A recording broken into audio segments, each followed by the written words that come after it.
पैसा लेते हैं जिससे पैसा लेकर आप मुल्क के खिलाफ काम करें। अब पाकिस्तान तहरीक इंसाफ का जो ये केस 2008 से 2013 के दरमियान है, इस दौरान ना तो हमने इलेक्शन का बाइकआउट किया था, ना हम इक़्तिदार में थे, और ना ही हमारे पास जो है वो मरकज़ में हुकूमत थी, ना ही उस दौरान जो है वो हमारी किसी सूबे के अंदर हुकूमत मौजूद थी।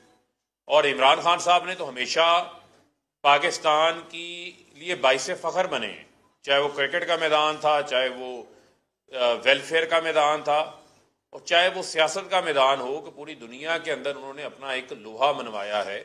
और बतौर वज़ीर आज़म भी एक आलमी लीडर के तौर के ऊपर उभर के सामने आए, जहां आपने देखा कि इस्लामोफोबिया की एक जानदार क़ियादत फराहम की इस्लामोफोबिया के ख़िलाफ़ पूरी मुस्लिम वर्ल्ड को इमरान खान साहब ने। और इसी तरीके से नामूस रसालत के हवाले से पूरी उम्मत मुसलमान की एक किस्म की तर्जमानी उन्होंने की। आपने देखा कि अक़वाम मुत्तहिदा में उनका जो बयान था, और उसी के साथ साथ अक़वाम मुत्तहिदा में 15 मार्च इस्लामोफोबिया के ख़िलाफ़ आलमी दिन डिक्लेयर किया गया। तो लिहाजा फॉरेन फंडिंग के ज़ुमरे में ना तो पाकिस्तान तहरीक इंसाफ आती है, ना ही हमारी को फॉरेन फंडिंग है, और ना ही ये इलेक्शन कमीशन का दायरा कार है कि वो फॉरेन फंडिंग का केस सुन सके। और इलेक्शन कमीशन खुद इनकी उम्मीदों पे पानी फेर चुका हुआ है, ये बात कह के कि ये फॉरेन फंडिंग केस नहीं है, ये ममनुआ फंडिंग केस है। जो पॉलिटिकल पार्टी ऑर्डर 2002 की शिक नंबर 6 के तहत ये जांच पड़ताल जो है वो स्क्रूटनी इलेक्शन कमीशन ने की है। और फॉरेन फंडिंग का तरीक़ाकार ये है कि वफाकी हुकूमत मिनिस्ट्री ऑफ इंटीरियर रेफरेंस बनाती है, जो 15 दिन में सुप्रीम कोर्ट के पास जाता है, और सुप्रीम कोर्ट फैसला करती है कि ये जमात फॉरेन फंडेड है या नहीं है। इलेक्शन कमीशन तो उसका फॉरम ही नहीं है। आइन का आर्टिकल 17(3) पढ़ लें, बड़ा वाज़ेह है इस हवाले से। मैंने कहा मैं थोड़ी आज ट्यूशन भी दे दूं उन लोगों को जो कहते हैं कि हम 30 साल से 40 साल से सियासत करते हैं, लेकिन झूठों की मशीन है। यानी एक होता है कि आप ज़बान से झूठ बोलते हैं, ये मैकेनिकल झूठ बोलते हैं, यानी इनकी ज़बान आटो के ऊपर है, झूठ बोली जाते हैं, ज़ुबान इनकी जो है वो थकती नहीं है। वो भी कोई सर पाँव तो लाओ, कोई एविडेंस तो लाओ, कोई उसका बैकग्राउंड तो आपके पास होना चाहिए, वो आपके पास है नहीं है। और बड़ा वाज़ेह है इस हवाले से कि आज जो लोग, शायद खाकान अब्बासी मुझे नज़र आ रहे थे, अब्दुल गफूर हैदरी नज़र आ रहे थे, पीपल्स पार्टी के लोग नज़र आ रहे थे, क्या ही अच्छा होता जिनसे भी इनकी इलेक्शन कमीशन में मुलाकात हुई, अगर चीफ इलेक्शन कमिश्नर से हुई है या इलेक्शन कमीशन के सेक्रेटरी से हुई है, जिन भी जिम्मेदारान से इनकी मीटिंग हुई है, वो आज इनसे ये तो सवाल पूछते कि ये 4 साल से जो पीपल्स पार्टी ने अपना रिकॉर्ड जमा नहीं करवाया, अभी तक नून लीग ने अपना रिकॉर्ड अभी तक जमा नहीं करवाया, इनके केसेस की भी जो है वो स्क्रूटनी हो रही है, और पीटीआई की तो स्क्रूटनी भी मुकम्मल हो जाती है, और इलेक्शन कमीशन केस भी सुन लेता है, फैसला भी महफूज कर लेता है, और जितना चोरों का टोला है वो कहता है जी केस का फैसला सुनाओ। तो आप अपने लिए जो है वो अनोखे लाड लें कि आपको खेलने के लिए चांद चाहिए। इलेक्शन कमीशन जो है वो पीपल्स पार्टी नून लीग वालों से लाडलो जैसा सलूक तो ना करे। कानून तो सबके लिए बराबर है।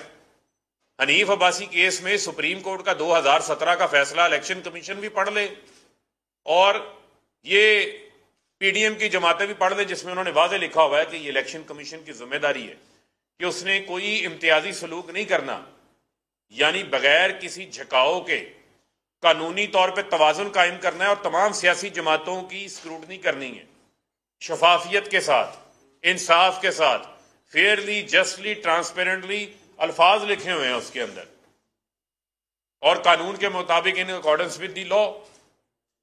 तो ये उसके मुताबिक क्या इलेक्शन कमीशन सुप्रीम कोर्ट के उस फैसले की रोशनी के मुताबिक काम कर रहा है? मैं आज ये बात कह सकता हूं कि नहीं कर रहा। और पीपल्स पार्टी और नून लीग के केसेस जो है उनको पीछे डाला हुआ है। अभी तक 2 महीने से स्क्रूटनी कमेटी अपनी स्क्रूटनी की हेयरिंग मुकम्मल कर चुकी है, लेकिन इलेक्शन कमीशन के सामने पीपल्स पार्टी नून लीग की रिपोर्ट सामने नहीं आ रही। तो आज चीफ इलेक्शन कमिश्नर इन जमातों के जो रहनुमा, जो अकबर एस बाबर, तो पहले पीछे से बैकिंग करके इजी लोड देते थे, आज फ्रंट के ऊपर खुल के भी सामने आ गए हैं। तो ये आज तफसीलात दे देते उसकी अपनी। 36 करोड़ रुपए का पीपल्स पार्टी का जराए नहीं मिल रहे फंडिंग के, 64 करोड़ रुपए के नून लीग के नहीं मिल रहे, 12 अकाउंट स्टेट बैंक की रिपोर्ट है जो इलेक्शन कमीशन के सामने आई, स्क्रूटनी कमेटी ने हमें वो खुद रिपोर्ट दिखाई है। उसमें 12 अकाउंट्स ऐसे हैं जो नून लीग ने छुपाए हुए हैं। 12 अकाउंट्स नून लीग ने इलेक्शन कमीशन से छुपाए हुए हैं। ये जरा सुन लें, नोट कर लें। जो स्टेट बैंक का डाटा रिकॉर्ड आया, जो हमारे सामने रखा गया, हमारे फाइनेंशियल एक्सपर्ट्स ने, इलेक्शन कमीशन के हुक्म के मुताबिक हमारे फाइनेंशियल एक्सपर्ट्स को एक्सेस दी गई, हमने उसकी पुरुजल की। उसमें मालूम पड़ा 12 अकाउंट्स मुस्लिम लीग नून ने इलेक्शन कमीशन के सालाना गोशवारों से छुपाए हुए हैं। पीपल्स पार्टी ने भी इसी तरह 11 अकाउंट्स छुपाए हुए हैं। 36 करोड़ रुपए का पीपल्स पार्टी का हिसाब नहीं मिल रहा कि ये पैसे देने वाले लोग कौन से हैं। उनके नाम नहीं पता, उनके जराए नहीं पता। हो सकता है कि कोई पैसा स्विस बैंकों से आया हो सकता है कि ये भी नून लीग के अकाउंट्स में भी कोई कतरी खाता आ गया हो, कोई कतरी पैसे आ गए हों, क्योंकि इनकी तारीख है। बेनजीर शहीद अपनी किताब में ये बता चुकी हैं कि नवाज शरीफ उसामा बिन लादेन से पैसे लेकर उन्होंने नो कॉन्फिडेंस लेकर आए थे, बेनजीर की हुकूमत गिराने की कोशिश की थी। ये फजलुर रहमान के भी नुमाइंदे आज मौजूद थे। इलेक्शन कमीशन ये जसारत करता, ये सवाल पूछता कि ये JUI के पार्टी अकाउंट्स का तो बिल्कुल खून खाता है, कोई अकाउंट है ही नहीं है कि आपके अखराजात कहां से पूरे होते हैं, ये पार्टी इलेक्शन कैंपेन कहां से करती है, ये कहां से आपके मदारिस जो हैं वो चल रहे हैं, ये कहां से आपकी सियासी फंडिंग कैंपेनें चल रही हैं। ये इतनी बड़ी जबान तो आपकी चलती है, बातें आप बड़ी बड़ी करते हैं, हिसाब आपके पास मौजूद नहीं है।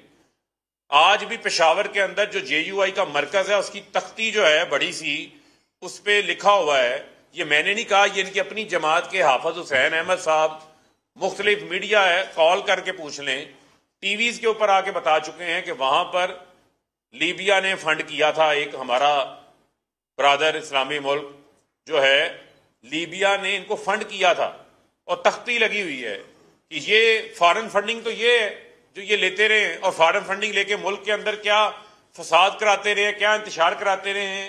ये कहां से इमरान खान जो मुंतखब वजीर आजम थे उनके खिलाफ लॉन्ग मार्चेस करता रहा, ये फजलुर रहमान इसके पास पैसा कहां से आता रहा है, ये इलेक्शन कमीशन पूछे इनसे।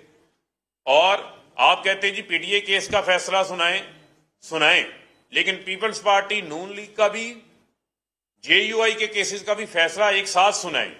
यही कानून का तकाजा है, यही कानून कहता है।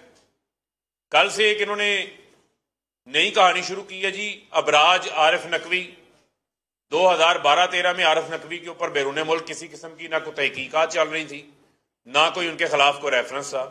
आरिफ नकवी जो है वो एक ओवरसीज पाकिस्तानी है जिस तरह बाकी पाकिस्तानी है।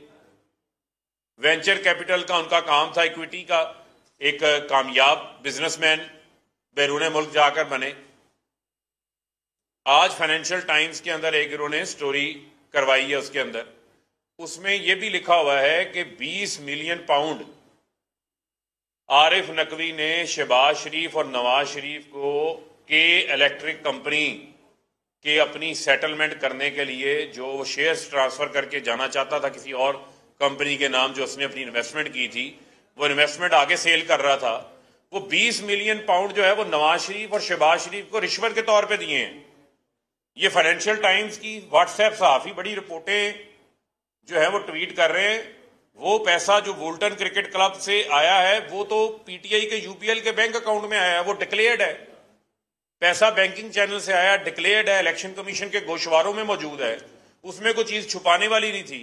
वो बैरून मुल्क क्रिकेट मैच हुआ इंग्लैंड के अंदर, एक दुबई के अंदर पॉलिटिकल फंड रेजर हुआ, वो पैसा आरिफ नकवी ने वहां पाकिस्तानियों से इकट्ठा करके अपने वोल्टन क्रिकेट क्लब से पाकिस्तान भेज दिया। पाकिस्तान में PTI के UPL के बैंक अकाउंट में आया और वो डिक्लेयर्ड अकाउंट है इलेक्शन कमीशन में भी, और वो पैसा भी डिक्लेयर्ड है और कहां खर्च हुआ उसका ऑडिट का एक एक हिसाब मौजूद है। लेकिन ये जो 20 मिलियन पाउंड की रिश्वत नवाज शरीफ और शहबाज शरीफ को मिली है, जो आज फाइनेंशियल टाइम्स में आया, ये व्हाट्सएप सहाफी जो नून लीग के व्हाट्सएप के ऊपर ट्वीटें कर रहे हैं, ये जरा ये भी जसारत करें कि पूछें इनसे कि ये 20 मिलियन पाउंड के इलेक्ट्रिक के आरिफ नकवी से कहां से लिया था। 2017 में उसी फाइनेंशियल टाइम्स की रिपोर्ट में आज लिखा हुआ है कि डेवोस के अंदर जो है वो डेवस में स्विट्जरलैंड के अंदर वहां पर एक डिनर भी होस्ट किया गया नवाज शरीफ के एजाज में अबराज आरिफ नकवी की जानिब से, जो फाइनेंशियल टाइम्स की रिपोर्ट के अंदर लिखा हुआ है। तो उसके ऊपर भी कोई जवाब दे दें। और इतने यानी झूठ बोलते हैं कि शायद खाकान अब्बासी ये कह रहा था कि यूएसए में 2 कंपनियां रजिस्टर्ड है।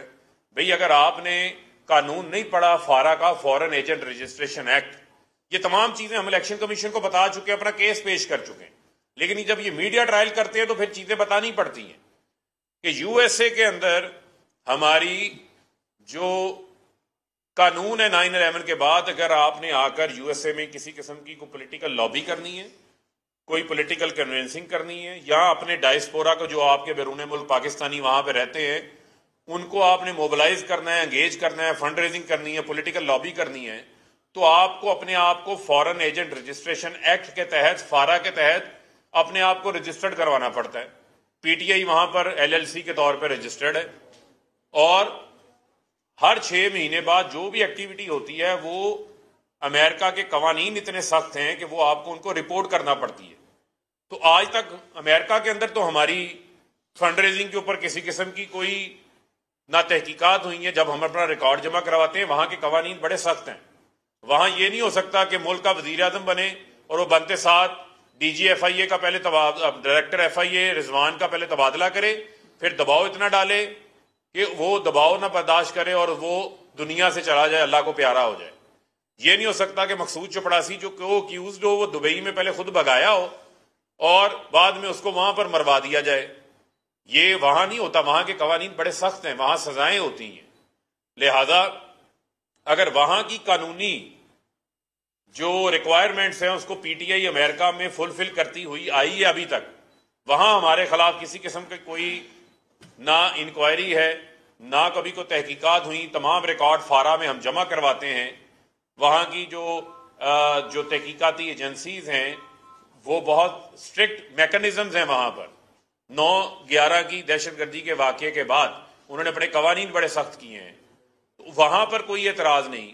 और वहां से जो आने वाला पैसा है वो बैंकिंग चैनल से आया है, लिजिटिमेट पैसा है। वहां से भेजने वाले जो लोग हैं उनके एफिडेविट्स मौजूद है और आरिफ नकवी ने भी अपना एफिडेविट इलेक्शन कमीशन में जमा करवाया है, ये वोल्टन क्रिकेट क्लब से, कि उसने ये तमाम पैसा पाकिस्तानियों से जमा किया है और लेजिटिमेट जराए से जमा किया है।